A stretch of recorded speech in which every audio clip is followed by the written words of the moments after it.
Olá, prezados alunos, sejam muito bem-vindos a mais uma aula aqui no canal da nossa escola IST Bragança. Hoje nós continuamos com a nossa aula de interpretação textual, capítulo 12, primeiro ano do ensino médio, tá? A gente sempre reforça que quando você for acompanhar as aulas, você esteja com o seu livro em mãos, porque a gente vai fazer referências a algumas informações que tem lá no livro, tá? Então, para que você possa acompanhar, fazer as marcações e as anotações adequadas, a gente sugere e lembra sempre que você acompanhe com o seu livro em mãos. Pois bem, olha, para essa aula de hoje, o capítulo é o 12, e a gente vai tratar dessa temática aqui, linguagem das histórias em quadrinho. Primeiro a gente precisa lembrar vocês que quando a gente fala de histórias em quadrinhos, a gente automaticamente, digamos assim, vai lembrar de quê? Daquelas produções conhecidas como gibis, tá?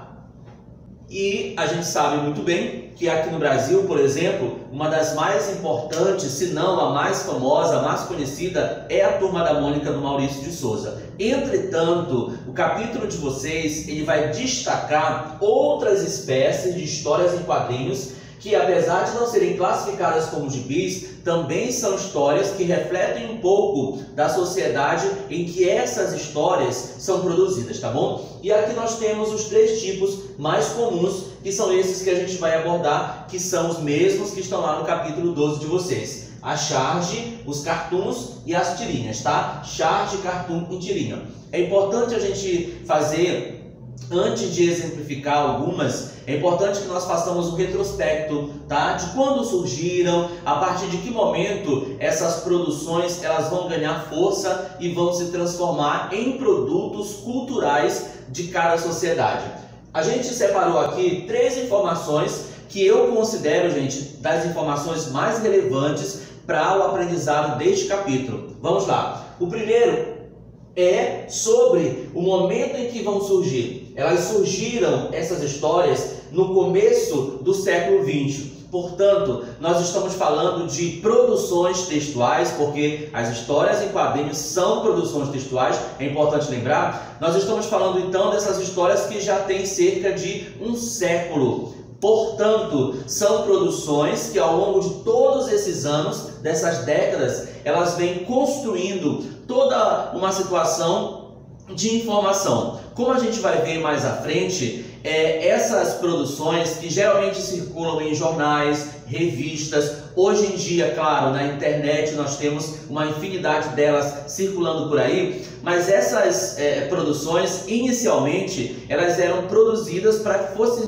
veiculadas por meio dos jornais, justamente porque nós estamos falando de uma época, década de 20, década de 30, quando elas vão ganhar mais força, década de 40, não existia televisão, não existia. O meio de comunicação mais importante era o jornal. Então era no jornal que os leitores podiam ter acesso a essas produções que a gente chama de histórias em quadrinhos, tá? Então surgiram no início do século XX, vão ganhar força, vejam só, elas ganharam força a partir da década de 30, e aí a gente faz menção, por exemplo, ao ano de 1941. Por quê? Primeiro que nós estamos falando do contexto do final da Segunda Guerra Mundial. Aí no livro de vocês, vejam só, bem no início do capítulo 12, nós temos uma imagem, que é inclusive essa imagem que aparece aqui, a gente vai destacar essa imagem só para ficar bem claro, tá? Mas aí no livro de vocês vão poder acompanhá-la com mais detalhes, porque é a mesma imagem, tá bom? Vocês observem que essa imagem, ela traz o famoso personagem do Capitão América. Vocês já devem ter lido em algum lugar, se ainda não leram no livro de vocês, existem essas informações, então se vocês ainda não conheciam um pouco dessa história, vocês podem fazer a leitura do capítulo.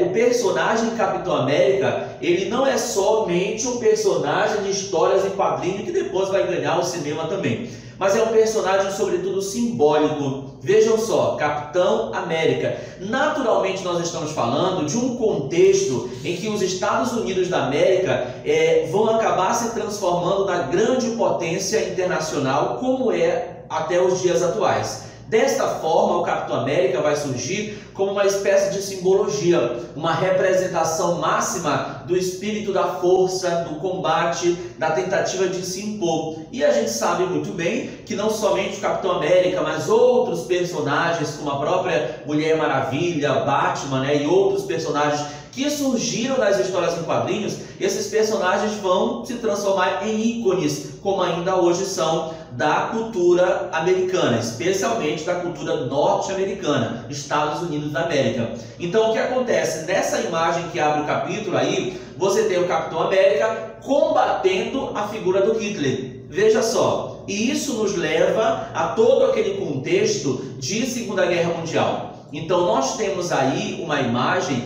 que tem um reforço, ou melhor, tem uma força muito grande, porque ela vai representar todo o poderio, toda a simbologia de um país, Estados Unidos, que vai se transformar na grande potência internacional, tá? Então, mais uma vez a gente lembra, as histórias em quadrinhos são também os gibis famosos, é claro, mas é importante a gente pensar que essas histórias, como as charges, os cartoons e as tirinhas, elas construíram toda uma cultura ao longo desses tempos. E aí, né, provavelmente vocês já devem ter visto ou até mesmo usado sapatos, camisetas, cadernos, adereços, né, que são dos personagens. Então, é a prova de que esses personagens das histórias em quadrinhos que surgiram, vamos dizer assim, um pouco timidamente, com o passar das décadas do século XX, se transformaram em ícones. Eu diria até mesmo ícones da moda, porque, como a gente já falou e sabe, eles estão presentes não só no cinema, nas histórias em quadrinhos,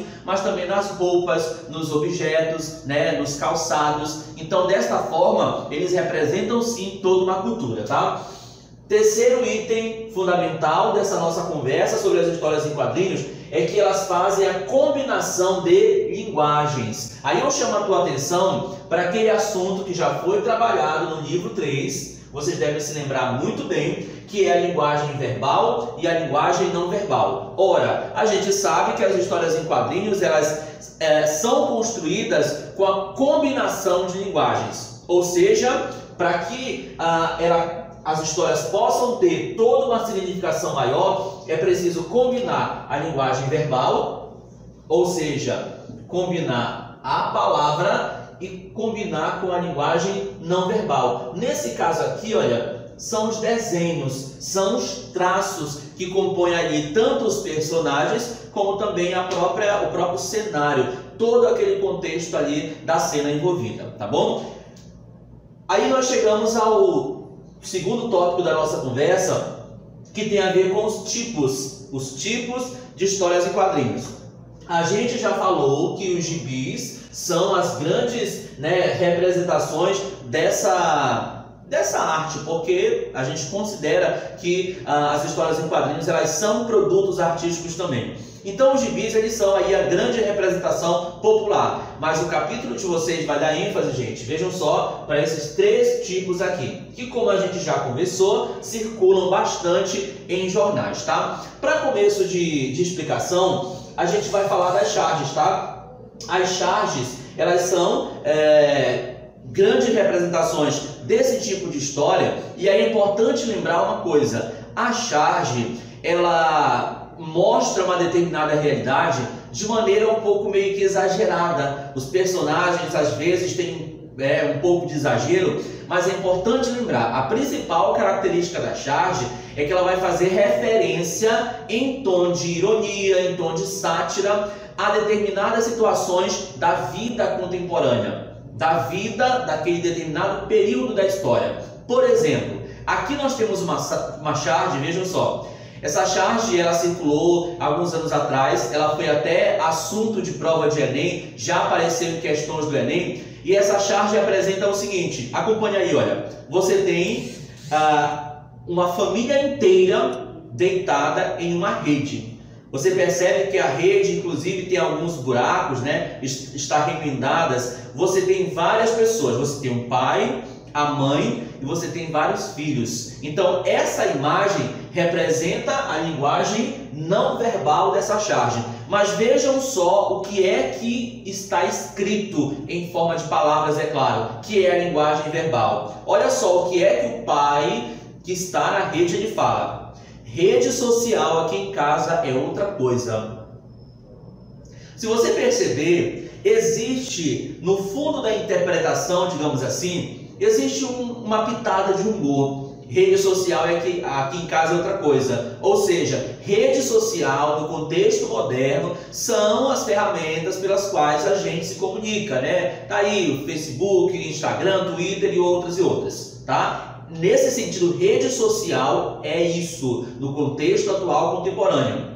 Mas imagina só essa família, que é uma família de classe mais pobre, pela própria forma como elas estão desenhadas aí as pessoas. São pessoas, provavelmente, eu diria com certeza, excluídas socialmente de todo um contexto, sobretudo tecnológico. E aí, qual é a rede? Nesse caso, não é a internet. Nesse caso, este personagem não está falando de Facebook, ele não está falando de Instagram, não está falando de rede social como ferramenta de comunicação também. Ele está se referindo à rede em que eles estão deitados. E por que essa rede é uma rede social? Porque é uma rede que abriga todo mundo. Tá? No caso da charge. Então você percebe que nós temos uma charge aí que mostra muito bem em tom de crítica e uma pitada de humor, só que é um humor irônico, que nesse caso a rede social que essa família usa é uma rede, provavelmente seria a única rede que eles teriam, e todo mundo da família deita naquela mesma rede, tá bom? Então a charge ela vai trazer essa linguagem bem humorada para retratar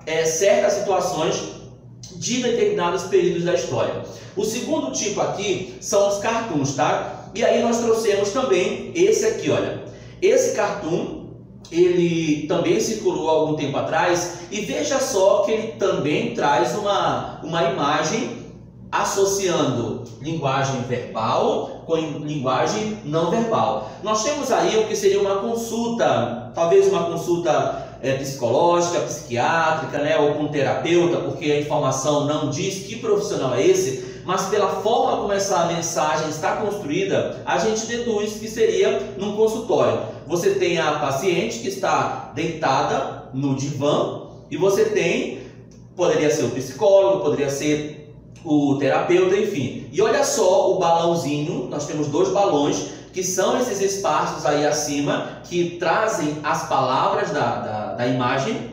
Aí a paciente fala assim: meus posts recebem no máximo 10 a 12 curtidas. Ou seja, essa personagem, ela teria ido fazer uma consulta porque estaria com problemas. E que problemas são esses? Vejam só que coisa banal. Ela está preocupada porque as postagens dela nas redes sociais têm no máximo 12 curtidas, vejam só. E a pessoa que está atendendo, o profissional, ele responde assim: meu Deus, eu me suicidaria. Vejam só que nós temos também uma mensagem que é uma mensagem de tom crítico, referindo-se a situações do cotidiano. É importante lembrar, inclusive, olha, que o cartoon, ele geralmente faz referências, olha, a situações corriqueiras, comuns do cotidiano. Enquanto que a charge, muitas vezes, olha, ela pode até ser atemporal, ou seja, ela faz uma referência de maneira um pouco mais geral, tá bom? E para finalizar, nós temos aí a terceira imagem. Veja só que é a tirinha. A tirinha, ela é mais fácil, eu diria, de ser visualizada e reconhecida, porque a tirinha ela tem assim duas ou mais cenas, dois ou mais quadradinhos, tá bom? Então, dessa maneira é fácil visualizar. E aqui nós trouxemos também a imagem da tirinha para que você possa acompanhar e fazer também a leitura, tá? Nós temos aí, olha, a personagem Mafalda, famosíssima personagem, talvez, gente, uma das personagens, talvez não, com certeza, uma das personagens mais conhecidas de todos os tempos desse mundo, desse universo das histórias em quadrinhos. E aí nós temos a personagem que está em sala de aula. Aí a professora fala assim: vamos ver, Manolito, uma palavra que comece com P. E a nossa personagem pensa consigo mesma: Xi, vai ver que ele vai falar aquele palavrão. E aí o outro personagem, o Manolito, diz: política.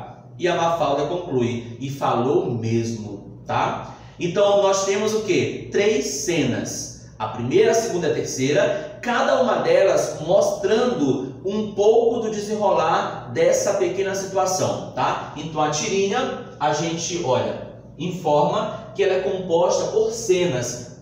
Podem ser 2, podem ser 3, podem ser até mesmo mais cenas. O importante é que a tirinha ela vai representar uma historinha composta por vários quadradinhos, tá bom?